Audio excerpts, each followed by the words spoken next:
Bueno, esa es otra cosa.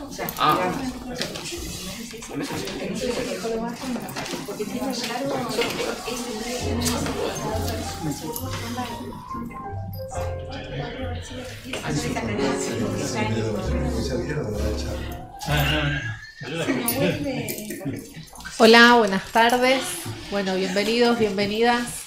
Hoy es un lujo este coloquio porque la tenemos a Andrea Rudnitsky, que es un poco nuestra porque hizo su licenciatura acá en nuestra casa y después se fue a hacer el doctorado afuera, a Berkeley. Andrea es profesora de la Universidad de Torcuato Di Tella y en Harvard y es investigadora principal del CONICET. Y este año recibió el premio Rousseau en estadística, era obvio que lo iba a decir mal, junto a otros 4 colegas, a raíz de su trabajo en inferencia causal con aplicación en medicina, ¿sí? Y ese es un premio muy importante en estadística. Yo leí por ahí que era como el Nobel, que es mucho más fácil de decir por lo menos.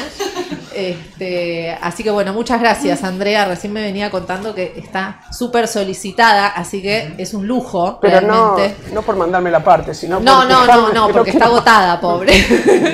Así que bueno, es un lujo tenerla acá y nos va a hablar de modelos gráficos causales, introducción y algunos de nuestros resultados recientes sobre reglas gráficas, sobre ajustes eficientes. Bueno, esto sabemos que funciona, ¿no? Eso. Sí. Bueno, infinitas gracias por estar acá. Este lugar me trae todos los recuerdos. O sea, yo recién caminaba por el pasillo y era como volver 40 años atrás. Yo los quiero muchísimo, de verdad. Tengo, no sé, una deuda de gratitud infinita para esta universidad. Yo siempre digo que una puede construir una carrera cuando tiene cimientos sólidos y esta universidad me los dio. Así que, bueno, la deuda de gratitud es infinita. Tenía pensado repetir todos los nombres de toda la gente a la que le agradezco, pero me voy a pasar media hora agradeciendo, así que mejor sigo. Bueno, lo que quiero hacer es algo muy high level, o sea, no va a ser nada súper técnico, ni mucho menos, es contarles algunas ideas. Primero, hablar un poquitito de unos modelos que se usan en causalidad. Y los aportes que hicimos últimamente, que son, bueno, están en esta serie de trabajos, los hicimos con Ezequiel Smukler, también graduado de acá, y Facundo Sapienza, uno de ellos es con Facundo también, y bueno, y después hay otros con gente de Seattle. Bueno, déjenme que empiece por algo mucho más genérico. A ver, hace un puñado de décadas la causalidad no existía, o sea, en la estadística no existía, había una resistencia enorme a siquiera adoptar el lenguaje causal, en gran medida justificadamente por cuestionar la imposibilidad de inferir relaciones de causa-efecto a partir de correlaciones. ¿Ok? Lo que pasa es que eso cambió en las últimas décadas porque surgieron una serie de teorías, en realidad de modelos, que nos permiten codificar suposiciones razonables, ¿ok?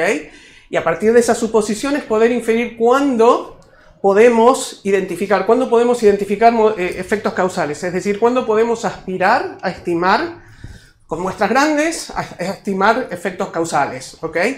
Y cuando no, nos da también indicaciones de cómo calcular cotas, es decir, cómo calcular la peor situación o la mejor situación para evaluar efectos causales. Entonces, esta explosión de nuevos métodos, la verdad es que causó una revolución. Hoy hay una aceptación unánime porque la verdad es que la mitad de la estadística se dedica el objetivo de la mitad de la estadística es inferir relaciones de causa-efecto, la otra mitad de la estadística es hacer pronósticos, es lo que hacen los de Machine Learning, ¿ok? Pronostican, ¿ok? Entonces, a mí me gusta siempre poner este ejemplo tan pavote, pero que es muy ilustrativo. Si yo te digo que tengo una persona que tiene dientes amarillos, ¿ok? A mí la verdad es que si yo quiero ver si me cambia algo, si le pinto el color de dientes de blanco, ¿ok? Si le va a cambiar algo en su futuro de desarrollar enfisema, por ejemplo, o cáncer, y por supuesto que no le va a cambiar nada, porque dientes amarillos está correlacionado con tener enfisema, pero no es la causa, ¿ok? Entonces, yo cuando pienso en qué pasaría si, what if, ¿okay? ¿Qué pasaría si yo le pintara de blanco los dientes? Básicamente la correlación esta no me indica nada, ¿okay? no me indica el efecto causal, y la realidad es que lo que está pasando es que la gente que tiene dientes amarillos fuma, ¿okay? Y fumar es una causa común entre tener dientes amarillos y desarrollar enfisema o cáncer. Pero si yo estuviera en una, yo qué sé, si a mí lo que me interesara es predecir, porque quiero calcular una prima de seguro de vida, y quisiera predecir el tiempo de sobrevida de esta persona, y no puedo medir si fuma o no fuma, pero si tengo sus dientes amarillos, obviamente esa variable es pronóstica, porque hay correlación, me pronostica, ¿okay? Entonces lo que hacen los machine learners, los que hacen pronósticos, predicciones, no les importa si usan dientes amarillos o lo que fuera, lo único que quieren es predecir el futuro sin alterar el curso de los acontecimientos, ¿okay? Sin pensar en intervenir. Pero en causalidad pensamos en intervenir. Y esto, obviamente, en medicina es fundamental, porque lo que nos interesa es saber qué tratamientos funcionan y qué tratamientos no funcionan, ¿okay? Entonces, muchas veces tratamientos o exposiciones a agentes tóxicos, lo que fuera, donde muchas veces no tenemos la oportunidad de hacer ensayos clínicos, de experimentar, y tenemos que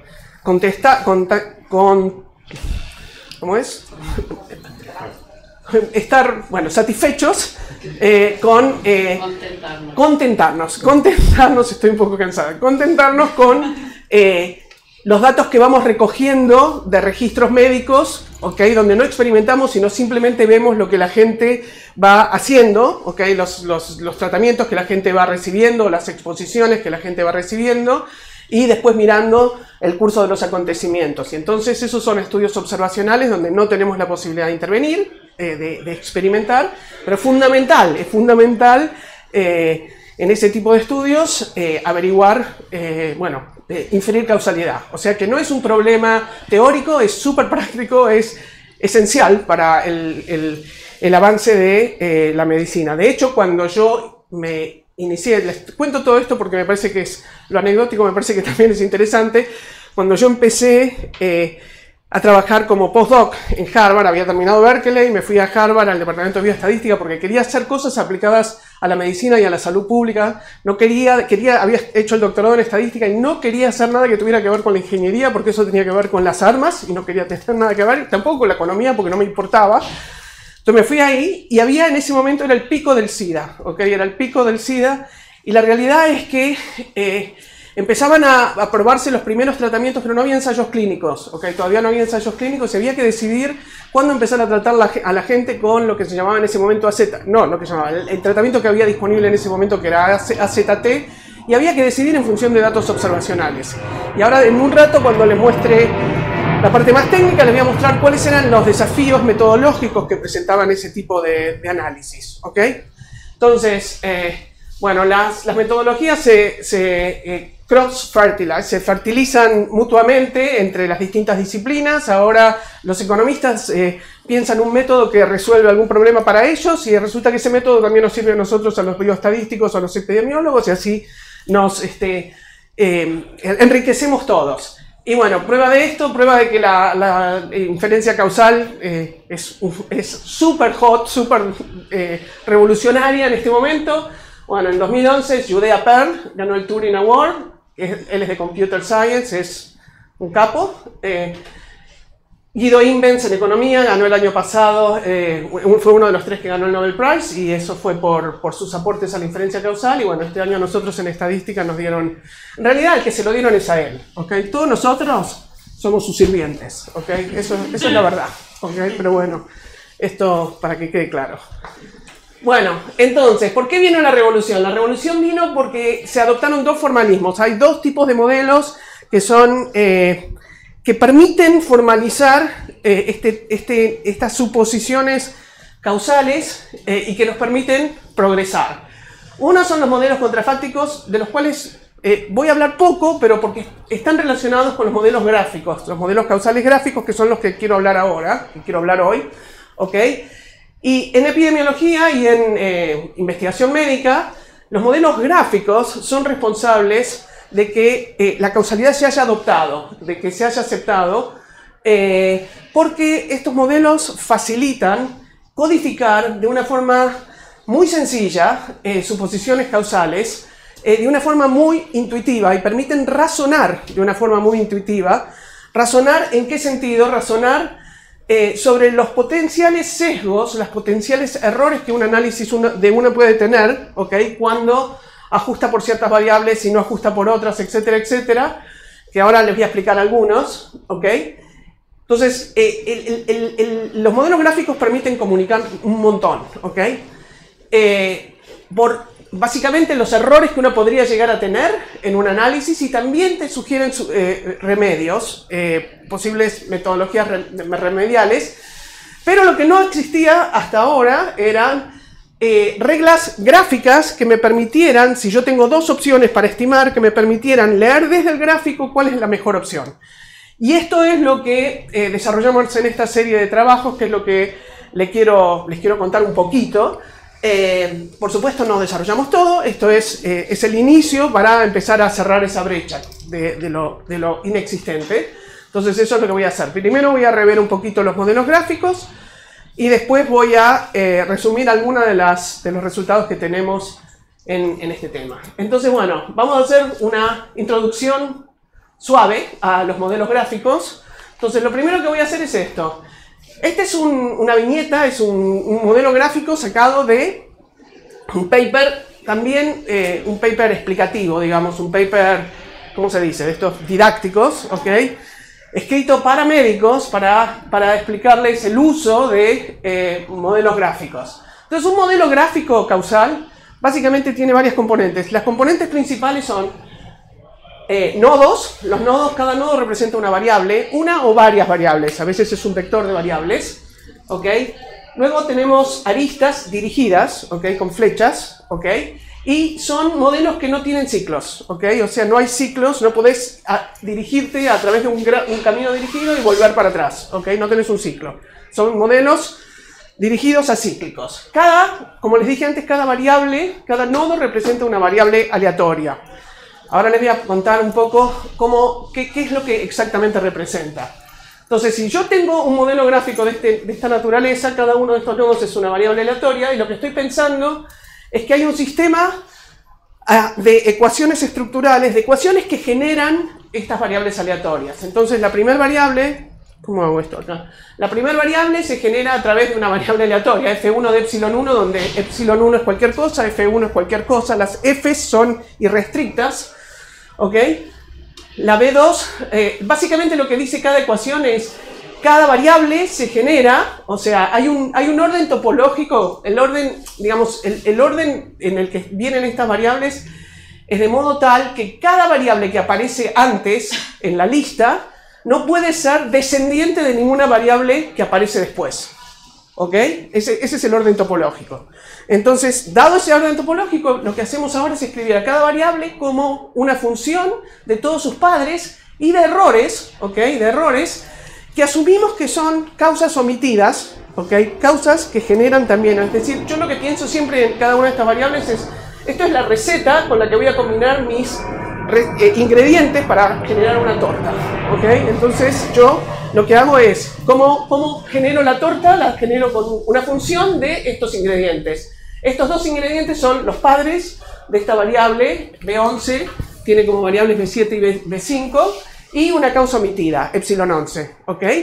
Y la idea, para que el modelo sea un modelo causal, la idea es que lo que codificamos en estos epsilon son causas omitidas que asumimos que no son comunes a dos vértices en el gráfico, ¿ok? Entonces lo que estamos asumiendo es que si hay alguna causa común entre dos variables, esa causa común tiene que estar adentro del gráfico, ¿ok? Eso es lo que estamos asumiendo, es decir, que no nos estamos olvidando de ninguna causa común entre pares de variables en el gráfico, ¿ok?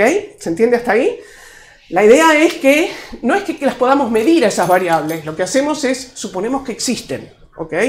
Entonces este gráfico en realidad lo que está codificando en realidad es suposiciones no a través de las variables que existen, sino a través de no a través de las flechas que están, sino a través de las flechas que no están.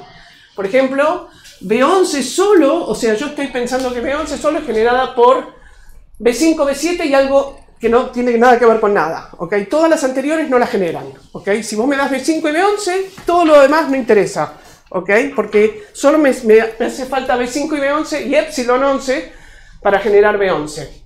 Entonces, matemáticamente, ¿cómo codificamos el hecho de que las epsilon no tengan causas comunes? Bueno, la forma de codificarla, una de las formas de codificarla, y no la preferida mía, por cierto, después por ahí les cuento un poquito por qué, es que los epsilon son mutuamente independientes, ¿ok? O sea, lo único que digo es que son variables aleatorias mutuamente independientes sin decir de dónde provienen, nada, ¿ok? Simplemente variables independientes. Bueno, en este modelo es muy fácil deducir que yo digo, bueno, ¿cuáles son las distribuciones que satisfacen este conjunto? Es muy fácil deducir que son todas las distribuciones que se factorizan, lo que se llama de acuerdo al gráfico, ¿ok? Que eso quiere decir que la probabilidad conjunta de B, ¿ok? Es el producto de las probabilidades de cada BJ dado los padres en el gráfico, ¿ok? Entonces, si vos pensás en lo que estás asumiendo en este modelo, es que cada variable es independiente de todo su pasado, ¿ok?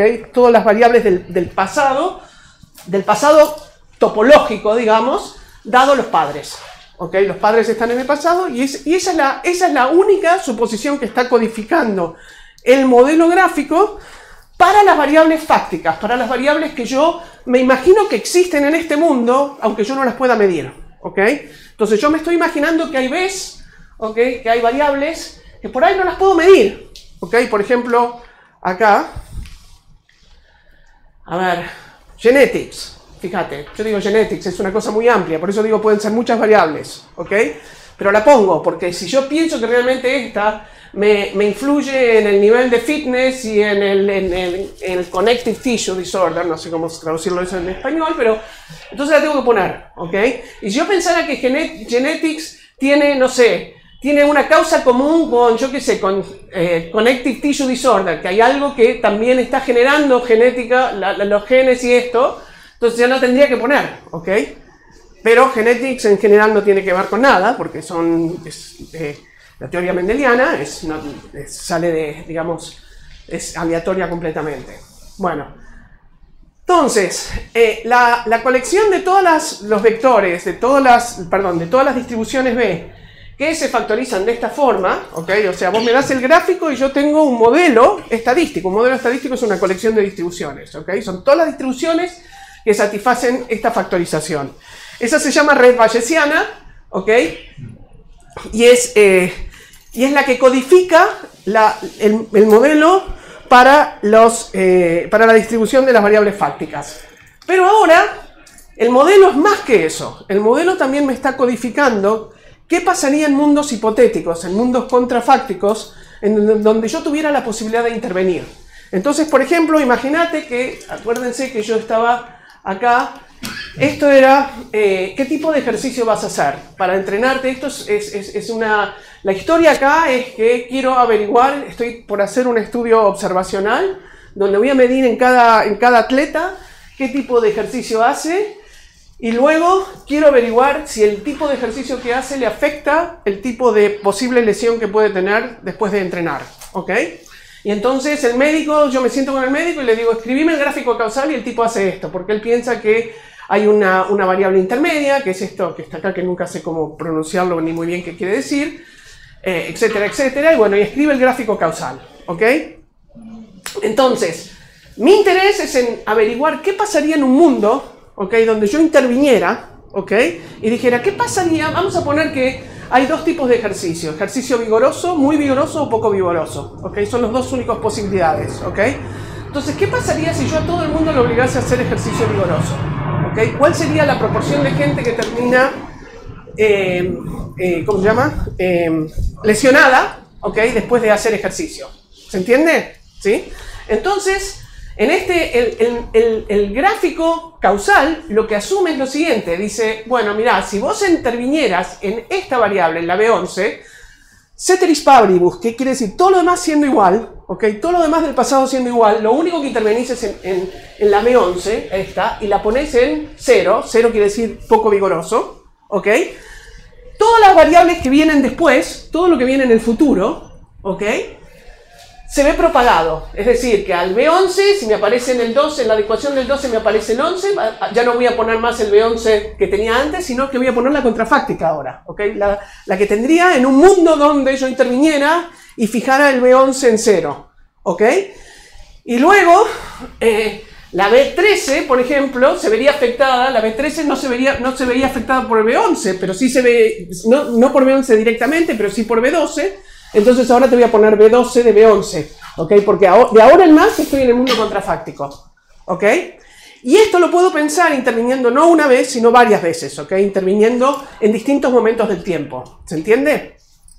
Entonces, ¿qué es lo que uno puede deducir? Lo que uno puede deducir fácilmente, porque lo que estamos haciendo acá es reemplazando esta ecuación, que era antes, era cualquier función de los padres, y por ende me daba... En la factorización me daba la probabilidad de esa variable dado los padres. Ahora la voy a reemplazar por a esa distribución condicional en el mundo contrafáctico. En el mundo contrafáctico, esa probabilidad condicional se va a transformar en un point mass, ¿ok? En una ¿cómo se llama? Point mass, ¿ok? Sí, en un point mass en 0, ¿ok? B11, el B11 va a valer, esta probabilidad condicional vale 1 si B11 es 0 y si no vale 0. ¿Ok? Entonces ahora tengo la distribución, ¿ok? Porque, digamos, si yo pienso, bueno, ¿cuáles son todas las distribuciones que me genera este sistema? Son todas las que se factorizan de esta forma. Entonces lo que se llama esto es la truncated distribution, porque lo que hice fue cambiar a la probabilidad de B11 dado los padres por la indicadora. Y todo lo demás queda igual. ¿Ok?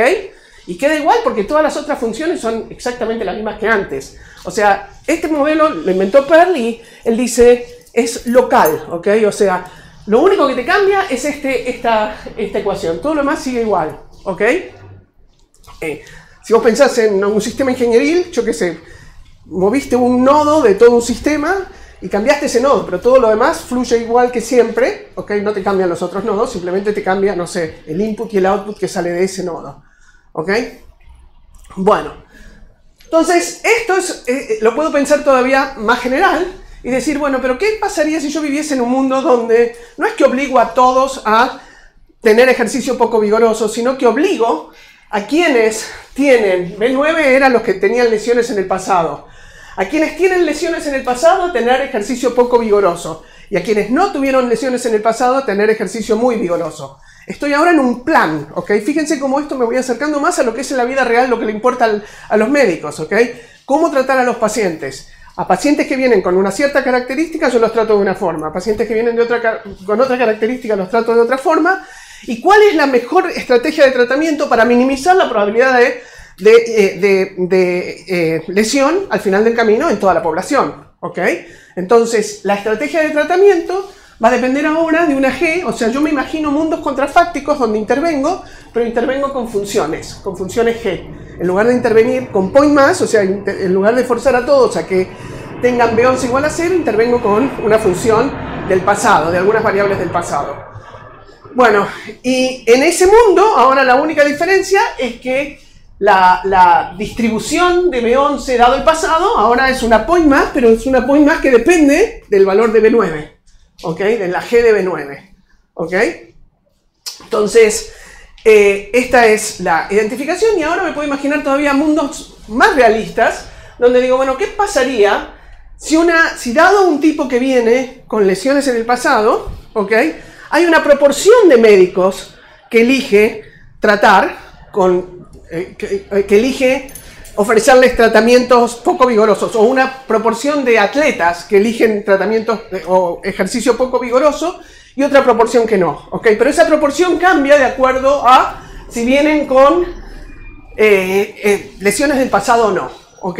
Entonces ahora la probabilidad de tomar tratamiento, de hacer ejercitación vigorosa, depende de B9, ¿ok? Pero es una probabilidad que ahora va a estar determinada por este U11 y el G, y el U11 voy a asumir que lo conozco, ¿ok? Con lo cual me da ahora una probabilidad, ¿ok? Pero este es un plan, ¿ok? Es un plan de acción, ¿ok? Donde yo asumo que una proporción, en el mundo contrafáctico, una proporción de gente que viene con un cierto B9 va a ser un cierto B11, ¿ok?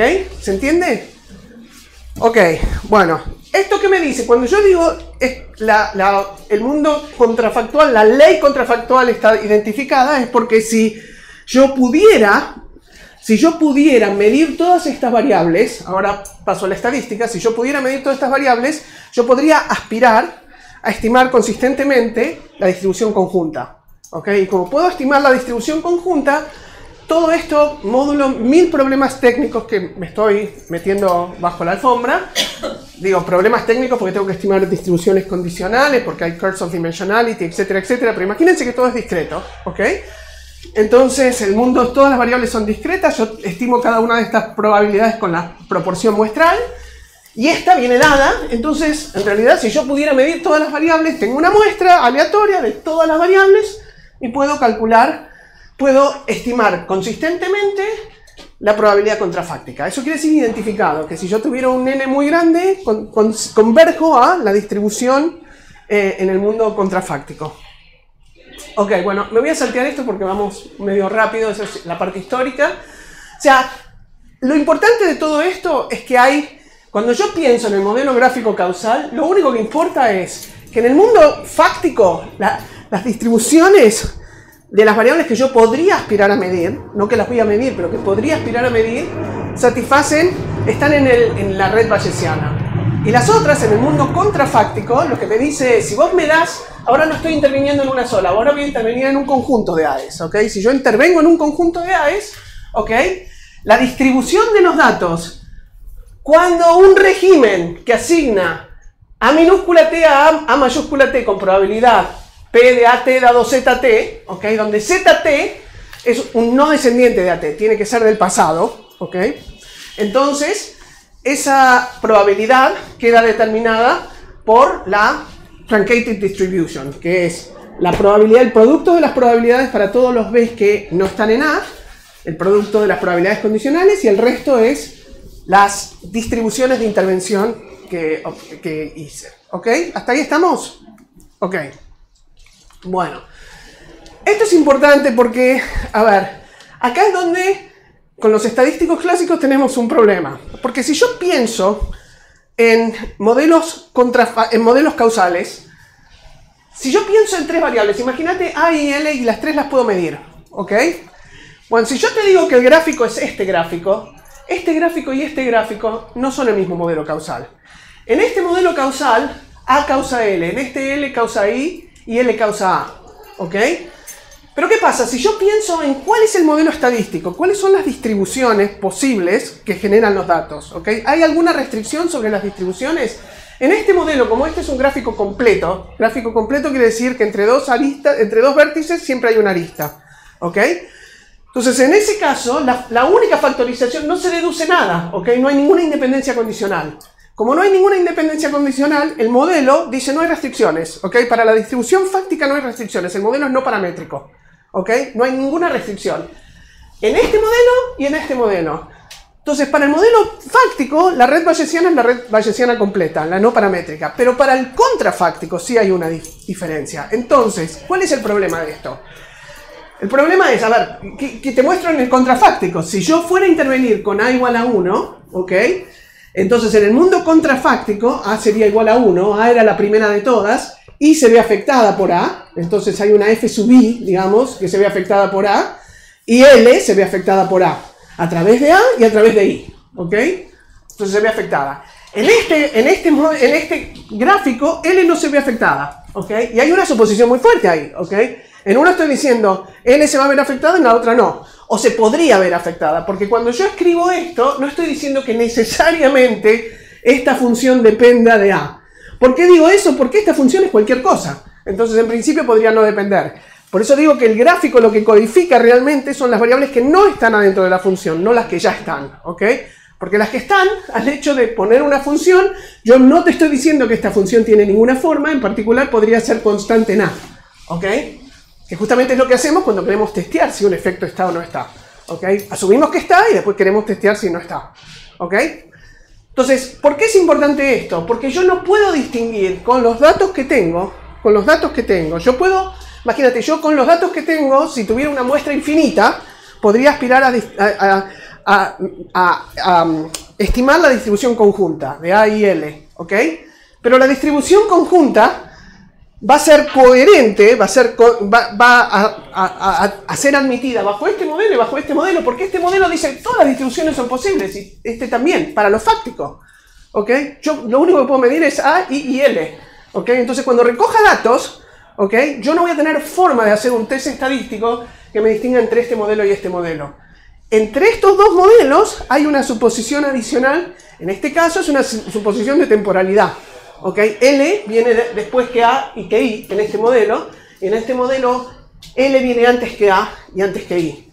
¿Okay? Entonces, esa suposición adicional es el tipo de suposiciones que estamos permitiéndonos hacer, ¿okay? Y que no la podemos corroborar con los datos. ¿Okay? Son suposiciones que nos van a poder ayudar a razonar, ¿okay?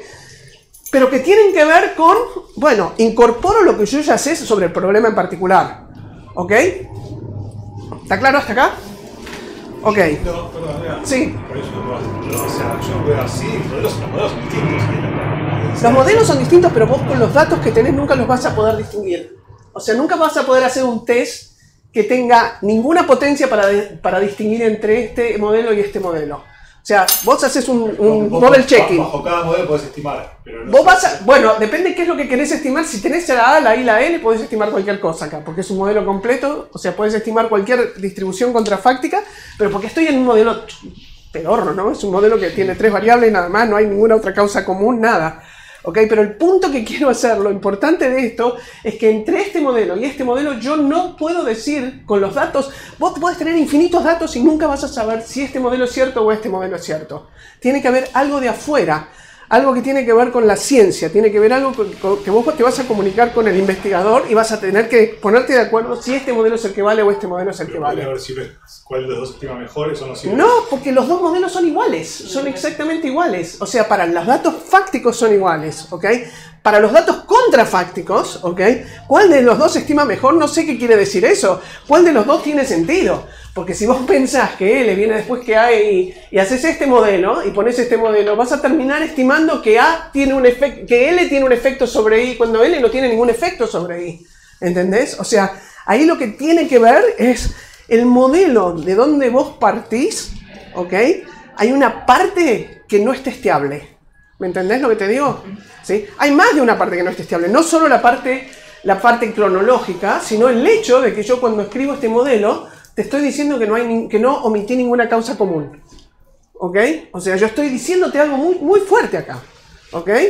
Bueno, porque es cierto. O sea, si yo te pongo este modelo, yo quiero... A es por acción, para que entiendas. I es por outcome.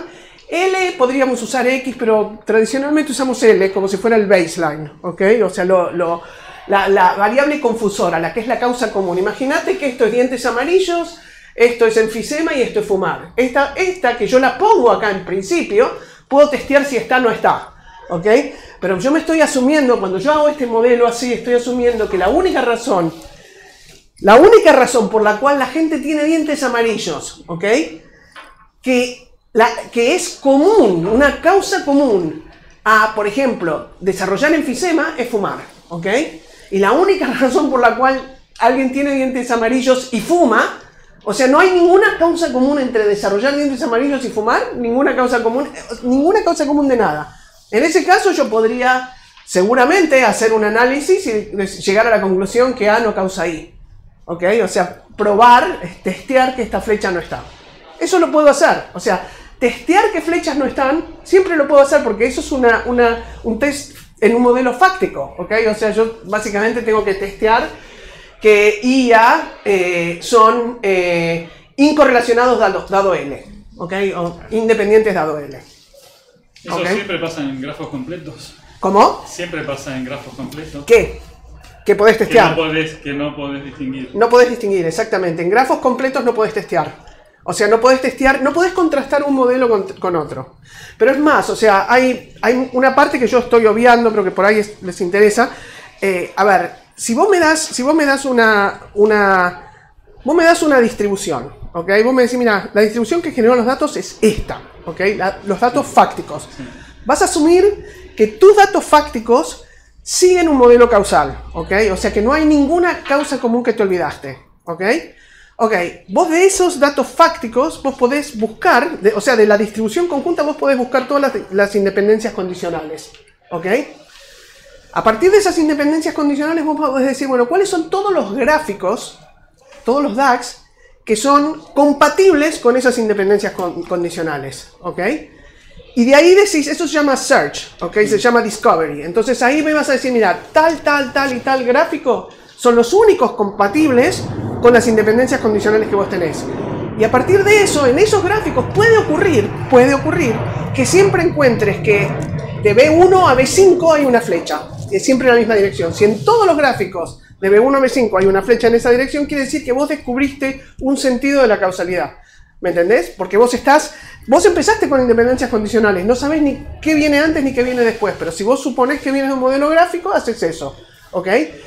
Hay más porque los modelos gráficos digamos, básicamente eso se llama discovery y eso es como una gran rama de la causalidad, ¿ok? Que se usa muchísimo en genética porque lo que haces es, vos tenés un montón de genes y tratás de averiguar qué causa qué, ¿ok? En realidad vos nunca te crees del todo que vas a tener el modelo gráfico correcto porque vos estás haciendo test, o sea, vos nunca sabés la independencia condicional exacta, vos haces un test y tenés un margen de error, etcétera, etcétera, pero vos agarrás todos los gráficos que son compatibles con la distribución que vos viste y ahora decís, bueno, probemos en un experimento si alguno de estos gráficos realmente nos está... O sea, lo que estás haciendo es usar los gráficos para elegir qué experimento hacer, para guiarte, para no andar al tuntún eligiendo experimentos. Y en ese sentido los geneticistas usan un montón estas ideas. ¿Ok? Bueno, sigo. Ok. Ya veo que no voy a llegar ni por broma, pero bueno. No voy a llegar, pero bueno, no importa. Voy un poquito, no les voy a contar nada de lo que hice, pero no importa. Bueno, entonces ahora la cuestión es esta. De separación. A ver, hay algo importante acá. Hay un modelo que es la parte factual, ¿ok? La parte factual tiene que ver con lo que yo puedo ver, ¿ok? Y con lo que yo puedo ver, ¿ok? Hay independencias condicionales, ¿no es cierto? Porque yo te dije, cada B, J es independiente de todos sus antecesores dados sus padres, ¿ok? Eso es una suposición que hace el modelo, ¿ok? Entonces ahora yo me puedo hacer la siguiente pregunta. ¿Cuáles son todas las independencias condicionales entre tres pares de variables cualquiera o tres conjuntos de variables cualquiera que se deducen lógicamente a partir de esta factorización, a partir de la factorización de Markov? Y ahora les voy a explicar por qué eso es importante. Pero ese es un gran resultado, ¿ok? Que digamos, de los computadores científicos, que lo que hicieron fue, vos me das el gráfico, ¿ok? Vos me das el gráfico. Ahora del gráfico define una red bayesiana. Yo miro el gráfico y yo ya sé que cada variable es independiente de sus antecesores dados sus padres. Pero ¿qué pasa si yo te agarro una variable acá y otra variable allá que no tienen nada que ver, que no están relacionadas por relación de padre e hijo? Y yo te digo, ¿es cierto que A es independiente de B dado C? ¿Ok? ¿Es cierto que se deduce lógicamente a partir de las independencias condicionales que hay en el modelo? Bueno, la realidad es que hay un algoritmo gráfico que te permite deducir eso, ¿ok? Y ese algoritmo gráfico está basado en una regla que se llama D separación, D por DAG, ¿ok? Por separación en el gráfico dirigido. ¿Y qué dice esto? O sea, es una regla gráfica sound and complete, o sea, que si te da el resultado, te dice hay independencia condicional, es cierto, y las que encuentran las independencias condicionales que salen de D separación son todas las que hay, ¿ok? No hay más que esas. Ok, y esto es así. Voy a escribir notación primero y después les voy a explicar qué es la D separación porque es fundamental para lo que viene después. Entonces, A independiente de B dado C, esto todo el mundo lo debe entender, ¿ok? A es independiente de B condicional en C, bajo P, ¿ok? Esta es la notación que vamos a usar para independencia condicional. A, B y C pueden ser subconjuntos de nodos. Y esta de acá dice, A es D separado en el gráfico de B dado C. Entonces esta te tengo que explicar qué quiere decir esto, ¿ok? Ahora lo voy a explicar en un segundo en la próxima filmina, pero mientras tanto hay un teorema de Geiger-Berly-Perma que dice que A es D separado de B dado C, si, solo si, A es independiente de B dado C bajo P para toda P en la red bayesiana, representada por ese gráfico. ¿Ok? ¿Se entiende lo que estoy diciendo? Todavía no les dije qué es de separación, pero este es el teorema. ¿Ok? Este teorema es súper fundamental. Ahora van a ver por qué, porque tiene un montón de implicaciones para entender los sesgos en análisis causales. Entonces, les voy a decir qué es de separación de alguna manera un poco intuitiva. A ver, en una estructura, en un gráfico dirigido, hay ciertas estructuras entre tres variables conectadas, entre tres nodos conectados. Una es la cadena, otra es el fork, ¿ok? Y otro es el collider, ¿ok? Y otro es el colisionador, ¿ok? Y esto es el descendiente del colisionador. Esta es la causa común, ¿ok? Esta es una variable intermedia en el camino causal entre esta variable y esta variable. Este es un efecto común, ¿ok? Y este es un efecto del efecto común, ¿ok? ¿Se entiende hasta ahí? Ok. Entonces, la regla de separación intuitivamente dice esto. Cuando vos tenés una variable A y una variable B, imagínate que esta es A y esta es B, ¿ok? En realidad podrías tener un camino más largo, y no tiene por qué ser dirigido, pero A y B son vértices cualesquiera. C es un subconjunto de todos los vértices del gráfico. Y vamos a decir que A y B están bloqueadas por C, ¿ok? Un camino, perdón, entre A y B está bloqueado por C. Es decir, imagínate este camino. Este es A, este es B y este es C, ¿ok? Yo en este camino digo que el camino entre A y C está bloqueado, entre A y B está bloqueado por C. ¿Por qué? Porque C, yo tengo que imaginarme que la asociación fluye entre causa y efecto. A es causa, B es efecto. Pero si yo condiciono en C, porque piensen que después, dado C quiere decir condicionar en C. Si yo condiciono en C, o sea, si yo miro a todos los tipos que tienen el mismo C, por este camino no fluye más la asociación. ¿Se entiende? ¿Sí? Entonces, cuando hay por lo menos un no collider, este es un collider, ¿ok? En el camino, este es un collider porque recibe flechas de los dos lados, ¿ok? Pero si vos tenés en este camino, te cruzaste a través del camino, te cruzaste con un no colisionador, ¿ok? Que es el medio, está en el medio de una cadena, ¿ok? Ya está, cortaste el flujo a través de ese camino, ¿ok? Por más que el camino sea más largo, ya ese camino se cortó el flujo, lo bloqueaste. También bloqueaste el camino si el camino pasaba por una causa común y condicionaste en esa causa común. ¿Ok? Por ejemplo, si vos pensás, los tipos que tienen dientes amarillos y desarrollan enfisema, si yo miro a todos los que fuman, y si fumar es la única causa común, cuando miro entre todos los que fuman, la razón por la cual algunos tienen dientes amarillos y desarrollan enfisema es completamente independiente. ¿Ok? Entonces, dado C, lo bloqueé a este camino. ¿Ok? Condiciono en una causa común. Por otro lado, también el camino se corta si no condicionás en el colisionador. Si no condicionás. Porque lo que estás haciendo es, viene un camino, pensá, gen 1, gen 2, enfermedad. ¿Ok? Gen 1 y gen 2 son marginalmente independientes. ¿Ok? Bueno, generan enfermedad, está bien, pero gen 1 y gen 2 siguen siendo independientes. ¿Ok? No hay asociación. Si no condiciono. Y también no tengo que condicionar en ningún descendiente. ¿Ok? Y ahora les voy a explicar cuál es el problema de sí condicionar. ¿Ok? Entonces, bloqueado quiere decir que si hay un camino, ¿ok? Y en el camino condicioné por una variable, un nodo, que no es un colisionador, lo bloquea el camino. ¿Ok? Si un no colisionador o un descendiente de un no colisionador. Y si el camino también se topa con un colisionador y no condicione ni en el colisionador, ni en el colisionador, ni en el descendiente del colisionador, también se bloquea ese camino. ¿Ok? Bien. Entonces vamos a decir, eso quiere decir que A y B, el camino entre A y B está bloqueado por C. Ahora vamos a decir que A y B están deseparados por C si todos los caminos en el gráfico entre A y B están bloqueados por C. ¿Ok? ¿Está bien? O sea, bloqueo todas las formas posibles en las que pudiera haber asociación. Vamos a decir que dos conjuntos A y B están deseparados por un conjunto C, dos conjuntos, si cada nodo en A y cada nodo en B están deseparados por C. ¿Ok? O sea, no puede fluir asociación entre ninguno de los de A y ninguno de los de B, ¿ok? Cuando condiciono en C. ¿Ok? Bien, ¿por qué eso es importante? Ahora les voy a mostrar. Porque en realidad hay dos formas potenciales de sesgo en un análisis causal. Yo te estoy poniendo acá una situación donde A no causa I, porque ves que no hay ninguna flecha entre A y I, ¿ok? Yo no definí lo que significa causal, pero causalidad quiere decir que cuando intervengo en A, ¿ok? La distribución de I me cambia de acuerdo a qué valor de A yo intervine, ¿ok? Eso es básicamente, ¿ok?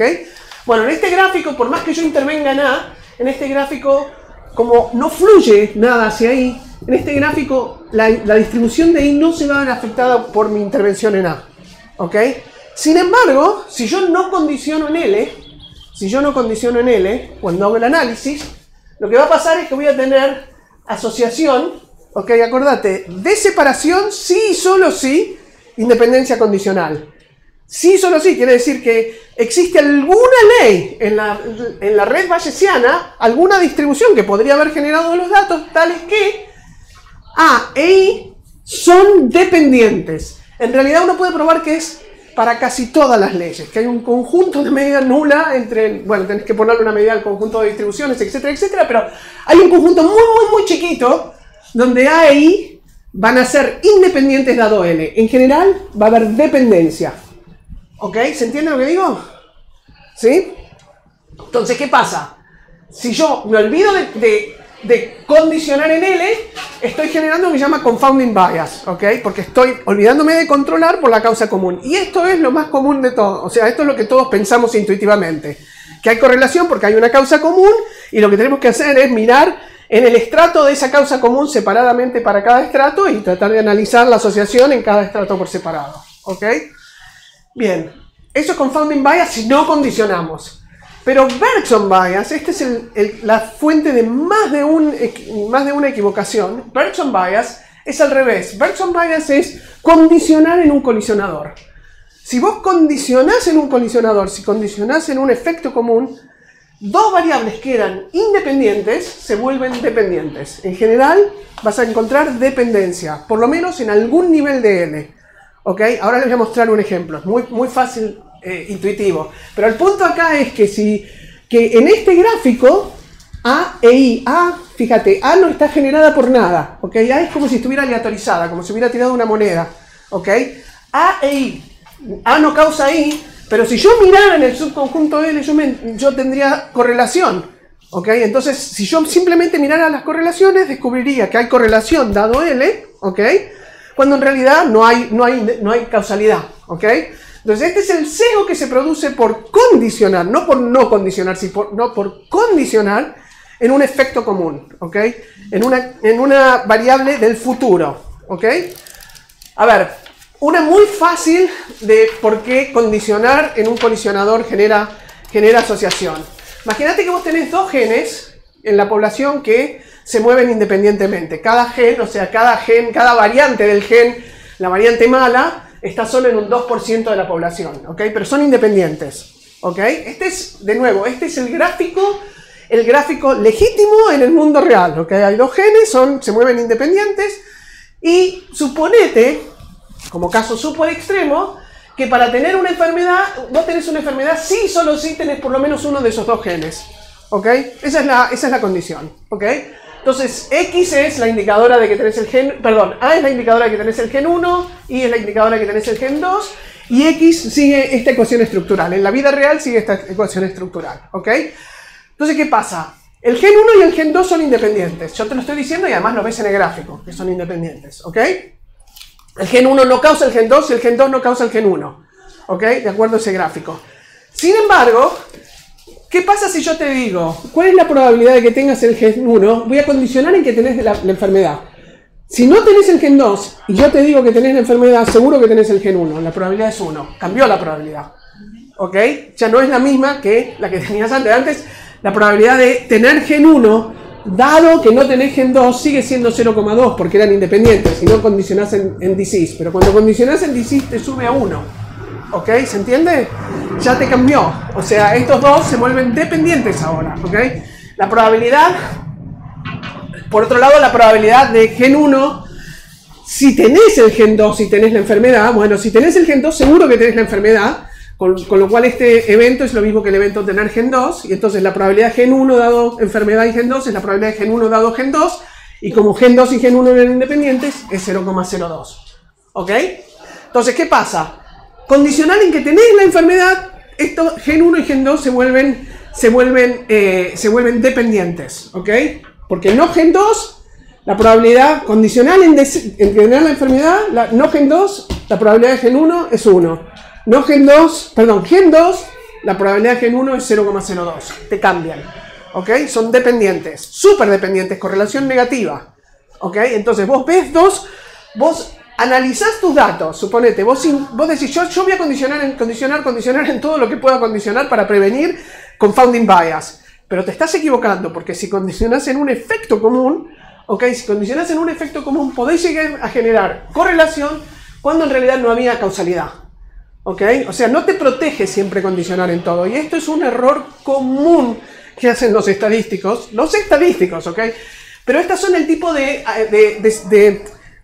situaciones que los gráficos sirven para aclarar. Y acá de nuevo, si yo tengo estos dos gráficos, yo no voy a poder decidir analizando los datos, porque la distribución de los datos es compatible con este gráfico y este gráfico, como vimos antes. Yo no voy a poder saber si tengo que condicionar en L o no tengo que condicionar en L. Eso lo voy a poder saber solamente si pienso en el gráfico causal primero. ¿Se entiende lo que estoy diciendo? Ok. Entonces, acá, en este caso, si ajusto estoy haciendo todo mal, y acá si ajusto estoy haciendo todo bien. ¿Ok? Ajustar es condicionar. ¿Ok? Entonces, este es otro ejemplo típico, este es el M-bias, que es otro recontra archi estudiado en causalidad, que es un ejemplo donde dicen, bueno, pero la razón por la cual vos acá ya sabemos que no tenemos que condicionar con variables que son post-tratamiento, ¿ok? Ya sabemos que eso no hay que hacerlo. Entonces, bueno, ok, yo te muestro ahora un gráfico donde tenés una variable que no es post-tratamiento, porque esta no viene después de A, ¿ok? Esta tiene una causa común con A, pero entre A y L no hay una relación causal, ¿ok? Sin embargo, en este gráfico, suponete que vos no pudieras medir U1 y U2, pero sí pudieras medir L, ¿ok? Después te podría contar toda la historia, pero no tengo tiempo de dónde surge este ejemplo. Y yo quiero averiguar el efecto causal de A en I. Bueno, imagínate que no hubiera efecto causal, que esta variable no estuviera, pero yo condiciono en L. Lo que termina pasando es que como no puedo condicionar en U, este camino está abierto. Ahora, si condiciono en L por cuidarme, por protegerme de condicionar en variables que podrían ser confounders, ¿ok? Confounding bias, condiciono en L, resulta que abrí un camino causal. No un camino causal, un camino asociacional. Entonces voy a encontrar asociación cuando en realidad no la hay, ¿ok? Entonces, no es solamente para variables que están en el camino causal o que son posteriores a A, sino también hay variables que no tienen relación temporal con A, con la acción, y igual si condicionas en esas variables podés sonar. Y de nuevo, el gráfico es lo que te ayuda a decidir, a discernir si tenés que condicionar o no. Esta última es la más interesante de todas y esta es realmente la que me motivó a mí para dedicarme a la causalidad, básicamente. O sea, a partir de esto yo empecé a pensar en causalidad. Y esto es así, o sea, esto es ¿cómo me diría? ¿Ya me tengo que terminar? 5, sí. Bueno, 2 minutos más, doy el ejemplo. No voy a contarles nada de lo que hice, cero, pero bueno, no importa. ¿Me llaman otro día? No, otro día. ¿Qué les cuento? Entonces, a ver, ¿qué es esto? Esto es una instancia donde vos tenés, imagínate que esto es tomás AZT, tomás AZT en el momento, al inicio, no sé, en el mes 0. Tomás AZT o no tomás AZT en el mes 6, ¿ok? Entonces, imagínate, esto es realmente lo que pasaba. O sea, teníamos cohortes, o sea, había una cohorte que se llamaba ahora me sale el Max Study, no me acuerdo las siglas de qué son, donde vos tenías a la gente, era un estudio de cohorte observacional, o sea, vos seguías a los tipos que estaban a riesgo, eran homosexuales en los años, a principios de los años, a mediados de los años 80, cuando el SIDA estaba reverberando, ¿ok? Entonces se hacían estos estudios donde seguían a los tipos con riesgo de desarrollar SIDA, ¿ok? Y los hacían ir a la clínica cada 6 meses, ¿ok? Y en algún momento los pescaban que se habían contagiado del HIV y los seguían haciendo ir a la clínica, ¿ok? Y en algún momento de esas visitas a la clínica, el doctor decidía que los iba a empezar a tratar con AZT. Pero en el momento que decidía el doctor era mirando las cuentas de CD4. Las cuentas de CD4 eran como un marcador de cuánta carga viral tenía el tipo, ¿okay? Si ya estaba muy cargado de virus o no, ¿okay? Y en ese momento los ponía en el régimen de AZT. Pero el AZT encima era súper tóxico, entonces en algún momento lo sacaban del régimen, ¿ok? Entonces vos tenías pacientes que venían, iban y volvían, y obviamente los que eran tratados tenían una prognosis muy distinta a los que no eran tratados, ¿ok? Y los doctores decidían en función de las cuentas de CD4, básicamente, ¿ok? Y nosotros teníamos las mediciones de las cuentas de CD4, ¿sí? Entonces la pregunta era, ¿cuál es la mejor estrategia? ¿Cuándo empezamos a tratar a los pacientes con SIDA? ¿Los tratamos con HIV? ¿Los tratamos siempre con AZT? Eso es muy tóxico, te genera problemas porque además los pacientes dejan de venir y qué sé yo. ¿O empezamos más tarde o más temprano? ¿Cuál era el mejor momento? No teníamos ensayos clínicos y esta era una decisión de vida o muerte, no era un chiste, ¿ok? Entonces ahí lo que había que hacer era analizar los estudios observacionales, ¿ok? Y en los estudios observacionales la L era el CD4, ¿ok? Entonces yo lo que quiero que se imaginen ahora, por un instante, para simplificar el problema y para explicarles cuál era el conflicto, ¿ok? Es lo siguiente. Imagínense que en el momento 1, cuando el tipo desarrollaba HIV, ¿ok? Al mes 0 que el tipo desarrollaba HIV, había médicos que tiraban una moneda donde no miraban nada, el CD4 nada, directamente tiraban una moneda para decidir si trataban al paciente o no. En la realidad no era así, miraban el CD4, ¿ok? Pero imagínate que ya estás condicionando en el CD4, por eso quiero que te imagines que estás en un nivel de CD4 de vaselina donde ahora sí pensás que quién decide si trata al paciente o no, eso tiene que ver con la preferencia del médico, ¿ok? Hay médicos que tienen más preferencia a tratar y no, y eso tiene que ver como si fuera un dado, porque el médico que te tocó es por suerte, digamos, ¿está bien? Entonces, imagínate que tiraste una moneda para ver si tratás o no tratás a un paciente en el mes 0 que desarrolló SIDA, ¿ok? Al cabo de 6 meses le vas a medir su CD4, ¿ok? Y en función de su CD4 va a haber médicos que van a decir, no, te saco o te vuelvo a dejar en el tratamiento, ¿sí? Entonces, cuando mirás el CD4, o incluso en función de lo que pasaba antes, ¿ok? Del CD4 y de si lo habían tratado o no, se decide si se trata o no, ¿ok? Como los médicos solo miraban el CD4, si había otras variables que eran causa común entre CD4 y ponele acá es la carga viral a los 12 meses, ponele, esa es la I al final de todo, ¿sí? O alguna medida de cuán bien o cuán mal te está yendo a los 12 meses o cuando quieras, ¿ok? O sea, un outcome después. Entonces, si había alguna causa común, no importa, esa no definía a quién trataban y a quién no, porque las únicas causas comunes, las únicas razones por las cuales los médicos ponían a la gente en tratamiento eran lo que ellos podían medir, que era el CD4 y si habían sido tratados los pacientes en el pasado. Y si había alguna otra cosa más, la podemos meter acá adentro en el L2, porque la teníamos medida, ¿ok? ¿Se entiende? Bueno, entonces, lo que me puedo imaginar ahora es que lo que estoy viendo en realidad es como si fuera un ensayo clínico, donde en el momento 1, ¿ok? Yo aleatorizo con una cierta probabilidad que no tiene que ser un medio, a tratar o no tratar a un paciente. Y en el momento 2, ¿okay? Yo aleatorizo, pero con una probabilidad que depende de L2 y de A1. ¿Okay? O sea, hay una probabilidad, pero esa probabilidad es como una moneda pesada, porque hay los pacientes que vienen con una cierta característica, bueno, de todo el grupo de médicos va a haber una porción muy alta. Si los pacientes vienen mal, va a haber un grupo de médicos, una proporción muy alta de médicos que van a decidir tratar. ¿Okay? Y acordate, el médico que te tocó es como la moneda. ¿Okay? Entonces, acá la A2 tiene una distribución, una probabilidad que depende de L2 y de A1. ¿Se entiende hasta ahí? ¿Ok? Y a mí lo que me interesa es, al final del camino, todo influye en el I. ¿Ok?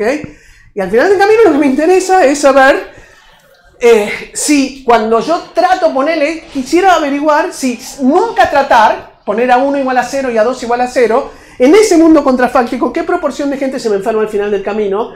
¿Ok? Y si trato a todos, ¿qué proporción se me enferma? Y si trato al principio y no trato después, o viceversa. O si trato con alguna probabilidad, ¿se acuerdan del pi? Trato con probabilidad que depende de L2 y de A1, ¿ok? Con una estrategia distinta a la que usan los médicos, con alguna otra estrategia. ¿Cuál es la proporción que se me enferma al final del camino o no? Ok. Entonces ahora, este es el punto crucial. Y esto era lo que nadie sabía cómo resolver. Y mi amigo, el que ganó el premio mayor, la tenía clarísima, ¿ok? Ese entendía que estaba todo mal lo que estaban haciendo los estadísticos. Y es el punto siguiente. Vos queréis averiguar, esto fíjate, es un tratamiento que cambia en el tiempo, ¿ok? A1, A2. Y en el medio tenés una variable, esta variable, que por un lado produce confounding bias a la 2, ¿ok? Porque es una causa común entre A2 e I. Entonces tenés que condicionar, ¿te acuerdan? Confounding bias hay que condicionar. Pero por el otro lado, el L2 está en el camino causal entre el A1 y el I. ¿Ok? Entonces si condicionás, sonaste. ¿Ok? Condicionás, sonaste porque generás, ¿cómo se diría? Diluís el efecto de A1 en I. ¿Ok? Pero si no condicionás, generás un efecto donde no puede no haberlo entre A2 e I. ¿Ok?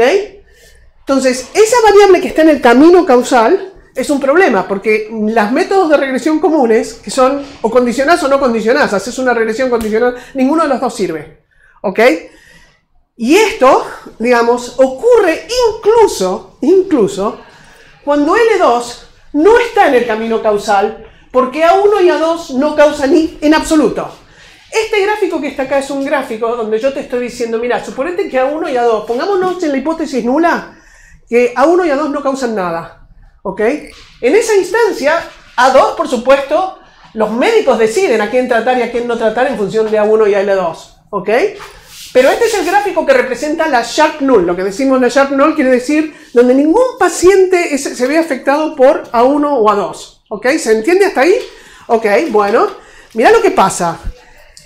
En este gráfico, donde L2 no es no está en el camino causal, porque no hay camino causal, ¿ok? L2 no hay camino causal.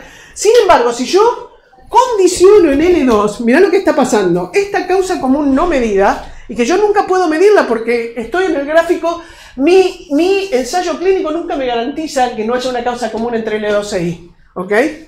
Bueno, esta causa común, que generalmente existe porque es el sistema inmune del paciente, lo que hace es me genera un camino causal que si yo condiciono en L2, este camino está abierto. Entonces, entre A1 e I voy a encontrar asociaciones, es decir, la esperanza condicional de I dado A1, L2 y A2 va a depender de A1, aún bajo la hipótesis nula. Quiere decir que si yo hago una regresión, ¿ok? Se me fueron todos los estadísticos. Si yo hago una regresión, ¿okay? Lástima, porque esto acá es donde los estadísticos más les interesa. Si yo hago una regresión así a secas, ponele que todo, el A1, el L2, el A2, todo fuera discreto, fuera binario, y hago un modelo saturado, donde el modelo no está mal, porque lo saturé, es el modelo correcto, y yo ahora hago un test, un test para ver si A1 tiene un efecto en I, digo, bueno, voy a testear si esta esperanza condicional depende de A1. Y voy a decidir que no hay efecto de A1 en I cuando esta esperanza no dependa de A1. Eso está mal, porque esta esperanza va a depender de A1, y vos vas a terminar diciendo que hay un efecto, cuando en realidad no lo hay. ¿Ok? Vamos a encontrar una asociación cuando en realidad esa asociación no es causal. ¿Ok? ¿Se entiende lo que estoy diciendo? Ok. Y de la misma manera decir, bueno, no condicionemos en el L2. Bueno, si no condicionas en el L2 está confounding bias. ¿Ok? Si no condicionas en el L2, este camino está abierto. Y de nuevo vas a encontrar una asociación entre A2 y I, cuando en realidad esa asociación no es causal. Es correlacional, pero no causal. ¿Ok? Este tipo de análisis dice regresión, olvídate, no es la forma de hacer el análisis, ¿ok? Por eso, cuando los machine learners se la pasan haciendo regresión, yo digo, no estoy criticándote a vos, yo lo que digo es, todo bien, pero ojo, al pie ojo, porque no estás haciendo causalidad, por más que tengas todos los datos del universo, no estás haciendo causalidad, ¿ok? Porque la podés pifiar mal, ¿ok? Y estos modelos te lo aclaran, ¿ok? Bueno, a partir de ahora, yo quería empezar a explicar lo que yo hice, pero lo que nosotros hicimos, pero no sé, decime, ¿paro acá? O sea, son las 5:10, creo que... Bueno, nada, o sea, no sé qué decir. Otro día vengo y les cuento todo, pero no sé si no puedo venir otro día, así que no sé. Perdón. No, por favor, le agradecemos. Bueno. O sea, déjenme solamente que les muestre una sola slide, ¿ok? De toda esta cosa, esto es básicamente lo que hicimos, o sea, a grandes rasgos, hicimos 1000 cosas, pero esto es, si vos tenés estas instancias, si vos tenés estos dos variables y controlás por esas dos variables, ajustás, o sea, condicionás en esas dos variables, vos vas a encontrar esas dos variables alcanzan para bloquear todos los caminos no causales entre esta variable y esta otra. Esos son resultados gráficos que ya se saben hace mucho, ¿ok? Hace como 10 años. Mucho acá es 10 años, no es mucho, ¿ok? 10, 15 años. Párate. Esta otra también. Si condicionás en esas dos olas, también. Y ahora la pregunta es, ¿en cuál condicionás? O sea, cuando vos tenés que ir y medir variables en tu estudio, porque a vos te cuesta medir las variables, ¿ok? ¿Cuál te conviene medir? ¿Estas o te conviene medir estas? Porque cuando midas estas te va a alcanzar para estimar el efecto causal y cuando midas estas también. ¿Cuál de las dos te va a dar un efecto, una estimación más precisa? ¿Ok?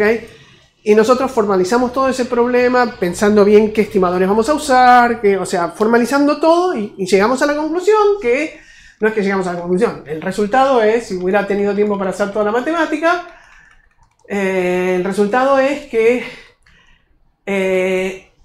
estas tres variables son las que tenés que ir a buscar. Porque lo que tenés que hacer es buscar a todos los padres que no son descendientes de A y que son padres de los mediadores en el camino causal entre A e I o padres de I. Esas son las mejores variables que puedes usar. Esas siempre te van a alcanzar para ajustar, para conseguir un camino, para conseguir estimar el efecto causal. Y además son las que te van a dar el estimador más preciso, más con distribución asintótica normal, con varianza mínima. Pero te tengo que decir quién es el estimador, o sea, me estoy salteando básicamente 9 millones de pasos, pero este es el flavor de las cosas que hicimos. ¿Ok? Bueno. ¿Alguna pregunta Sí. para Andrea? Los dejé. No, yo no entendí si lo dijiste recién acá, pero yo te iba a preguntar, antes de todas las clases, te iba a preguntar en el otro, Sí. en el HB, entonces, ¿qué haces? Entonces, ¿qué haces? Bueno, yo te digo lo que haces. Lo que haces es... A ver...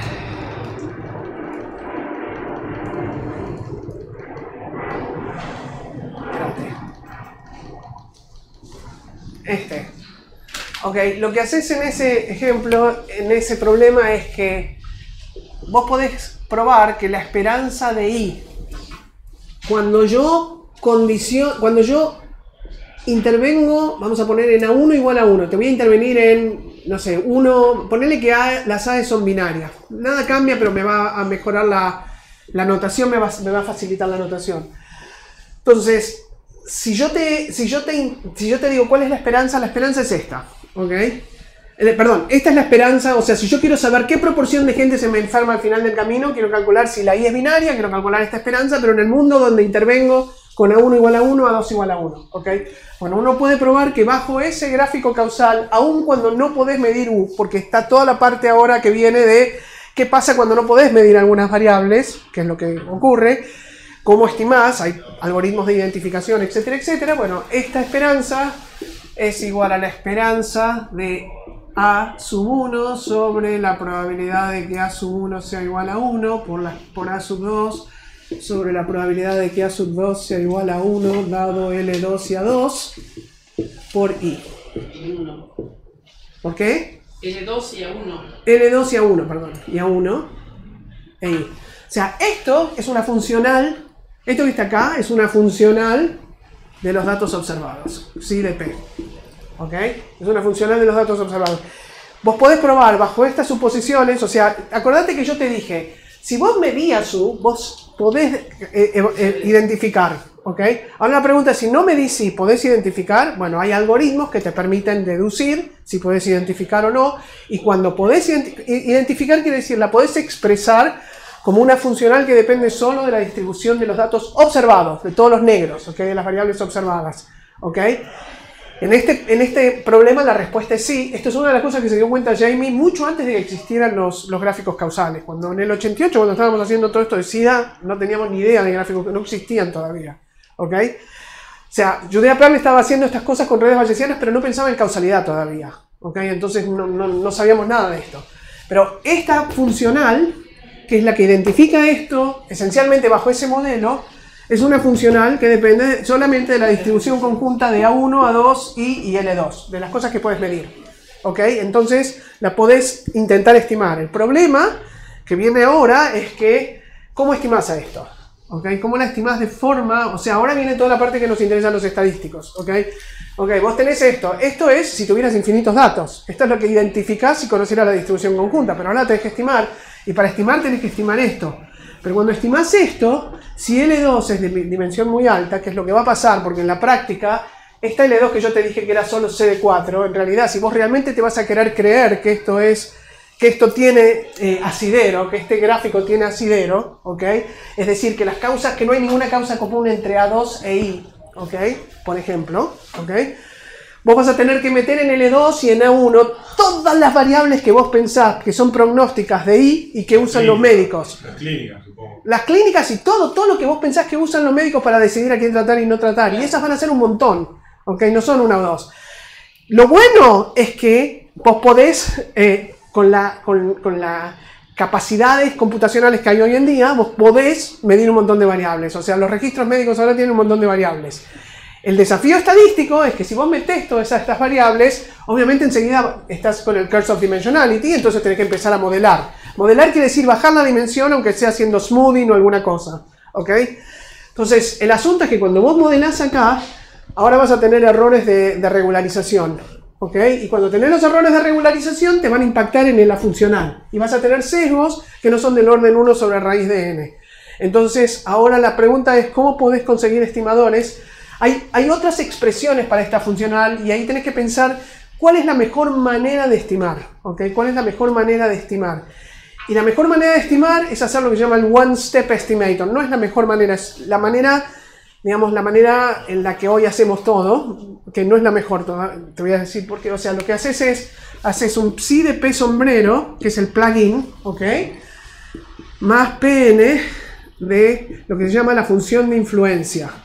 Ok, bueno, no sé, los datos, la función de influencia la voy a llamar en A1, L2, A2, EI. Ok, esto es una función que depende de los datos, es Pn, quiere decir la empírica, ok, estoy haciendo la media empírica, y le sumo lo que se llama la función de influencia. La función de influencia es como si fuera la derivada de primer orden de la funcional, ok, la derivada de von Mises, ok, entonces.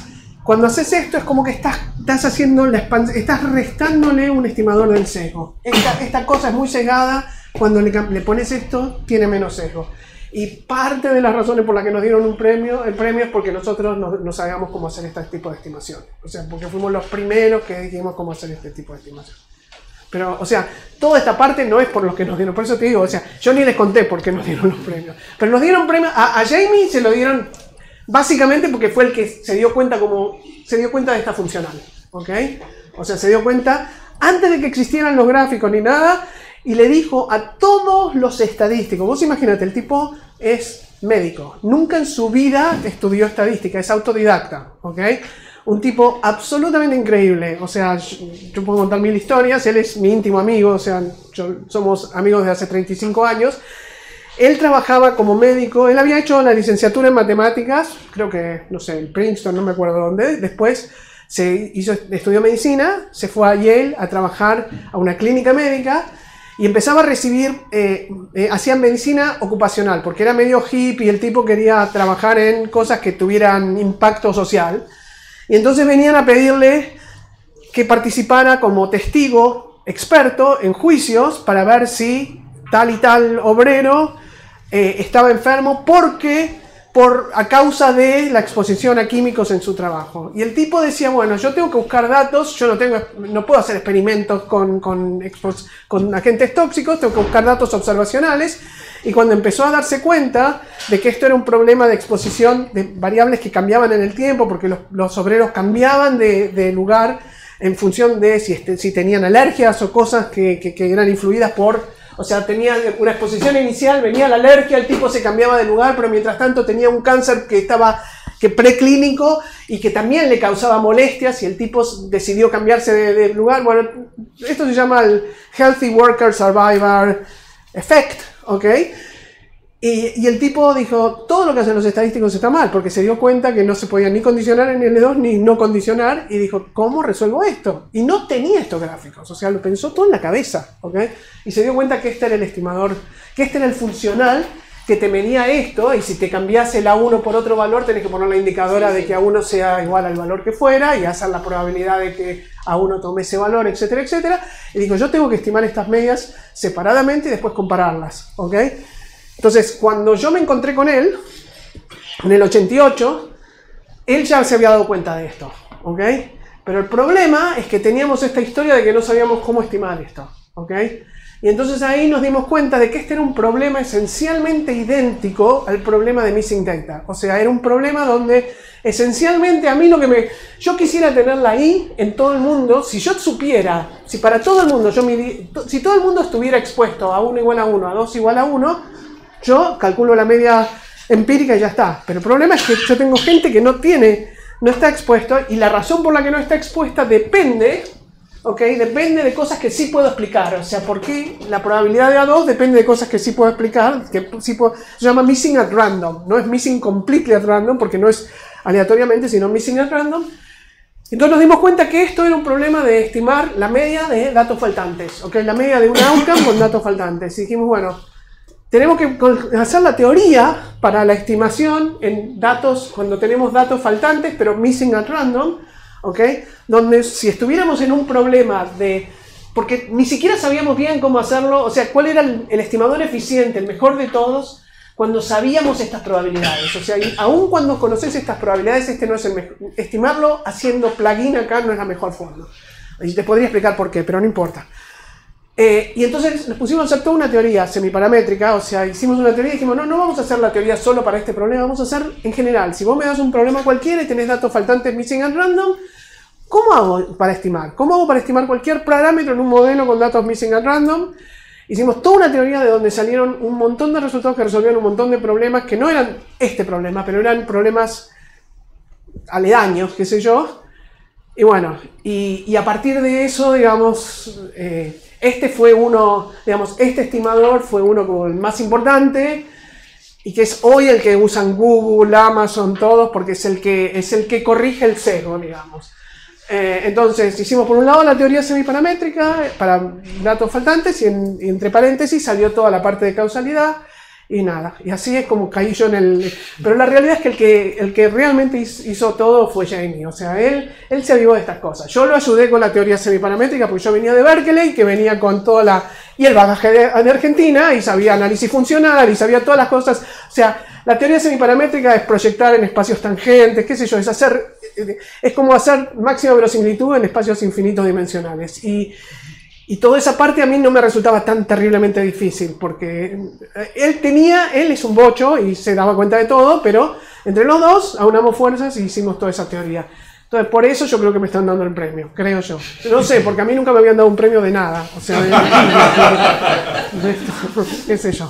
Pero bueno, esta es la historia. Bueno, muy merecido.